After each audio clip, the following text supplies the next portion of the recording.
Hello everyone. Today I'll be discussing Chapter 8, Power and Politics, Women in the Progressive Era.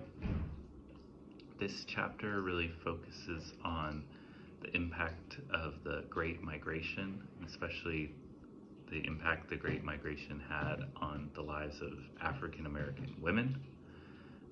The Great Migration itself was a landmark event. It was sort of born out of the mobilization of World War I.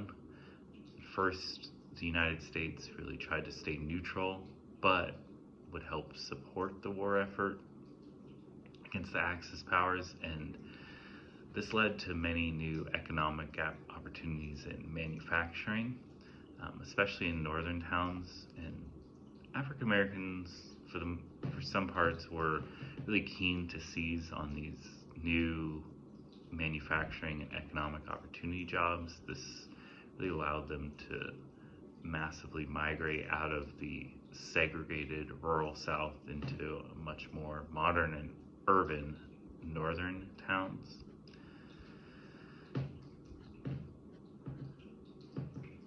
There were several examples in the text. One that I think Dubois and Dumniel point out is that, and it really shows how much migration happened.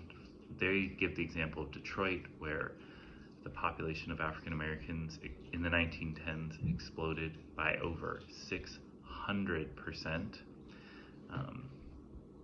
Another thing that Dubois and Dumniel really point out is that, I think they were really keen to point out as well, is that there was a lot of war propaganda and images, but African American women were not necessarily represented in these images or propaganda, even though they really did participate in fundraising and help support the war effort.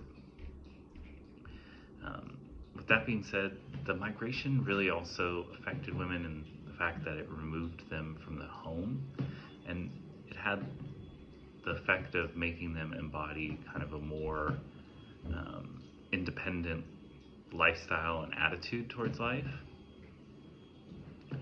The text also really points out that historically labor migrations were predominantly male related, but due to the fact that many men were supporting the war effort or drafted, in this Great Migration, approximately half of the migrants were in fact women, and this meant that a lot more family units moved as opposed to just men seizing some type of economic opportunity.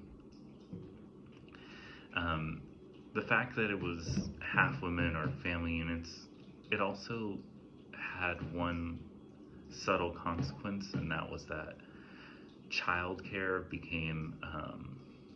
was put at much more of a premium.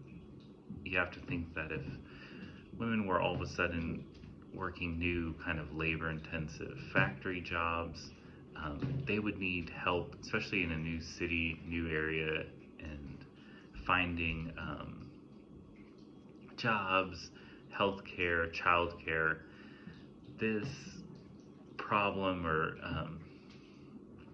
really afforded new opportunities, and groups formed such as the Urban League that kind of were like a community group to help women band together in some of these new challenges.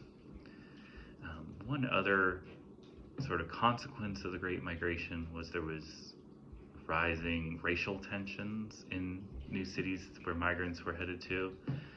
The primary sections portion of this chapter has a story from Ida B. Wells about the massacre in East St. Louis.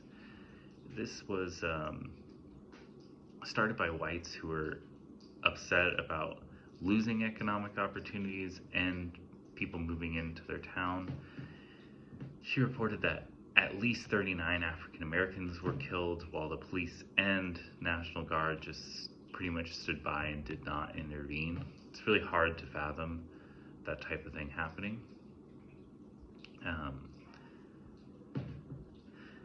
I think the Great Migration and organizations like the Urban League really show how important social services are.